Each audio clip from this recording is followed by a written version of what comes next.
ന്യായാധിപന്മാർ അധ്യായം 14. അനന്തരം ശിംശോൻ തിമ്നയിലേക്ക് ചെന്ന് തിമ്നയിൽ ഒരു ഫിലിസ്ത്യ കന്യകയെ കണ്ടു. അവൻ വന്ന് തന്റെ അപ്പനെയും അമ്മയെയും അറിയിച്ചു. ഞാൻ തിമ്നയിൽ ഒരു ഫിലിസ്ത്യ കന്യകയെ കണ്ടിരിക്കുന്നു, അവളെ എനിക്ക് ഭാര്യയായിട്ട് എടുക്കണമെന്ന് പറഞ്ഞു. അവന്റെ അപ്പനും അമ്മയും അവനോട്, അഗ്രചർമ്മികളായ ഫിലിസ്ത്യരിൽ നിന്ന് നീ ഒരു ഭാര്യ എടുപ്പാൻ പോകേണ്ടതിന് നിന്റെ സഹോദരന്മാരുടെ കന്യകമാരിലും നമ്മുടെ സകല ജനത്തിലും യാതൊരു തീമില്ലയോ എന്ന് ചോദിച്ചതിന് ശിംശോൻ തന്റെ അപ്പനോട്, അവളെ എനിക്ക് എടുക്കണം, അവളെ എനിക്ക് ബോധിച്ചിരിക്കുന്നു എന്ന് പറഞ്ഞു.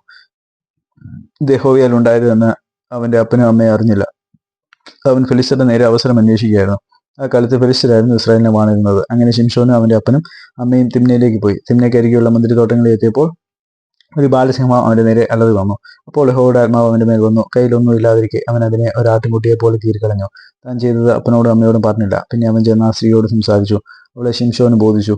കുറെ കാലം കഴിഞ്ഞ ശേഷം അവൻ അവളെ വിവാഹം കഴിപ്പാൻ തിരികെ പോകുകയിൽ സിംഹത്തിന്റെ ഉടൽ നോക്കേണ്ടതിന് മാറി ചെന്നു. സിംഹത്തിന്റെ ഉടലിനകത്ത് ഒരു തേനീച്ചക്കൂട്ടവും തേനും കണ്ടു. ഇത് അവൻ കയ്യിലെടുത്ത് തിന്നുകൊണ്ട് നടന്നു. അപ്പന്റെയും അമ്മയുടെ അടുക്കൽ ചെന്ന് അവർക്കും കൊടുത്തു.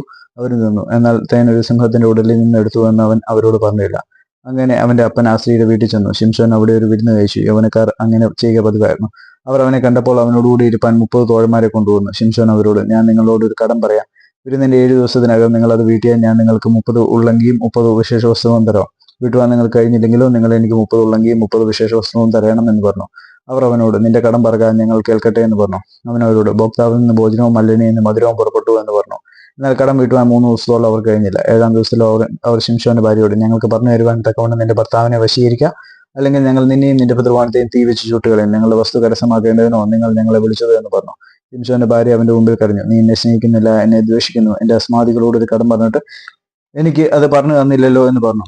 അവൻ അവളോട്, എന്റെ അപ്പനും അമ്മയ്ക്കും ഞാനത് പറഞ്ഞു കൊടുത്തിട്ടില്ല, പിന്നെ നിനക്ക് പറഞ്ഞു തരുമോ എന്ന് പറഞ്ഞു. വിരുന്നിന്റെ 7 ദിവസവും അവൾ അവന്റെ മുമ്പിൽ കരഞ്ഞുകൊണ്ടിരുന്നു. 7-ാം ദിവസം അവൾ അവനെ അസഹ്യപ്പെടുത്തുകൊണ്ട് അവൻ പറഞ്ഞു കൊടുത്തു.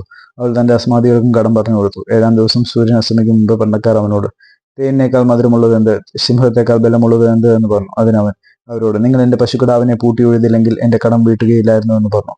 പിന്നെ യഹോവയുടെ ആത്മാവ് അവന്റെ മേൽ വന്നു. അവൻ അസ്കലോണിലേക്ക് ചെന്ന് 30 പേരെ കൊന്ന് അവരോട് പൂരി കടം വീട്ടിയവർക്ക് വസ്ത്രം കൊടുത്തു.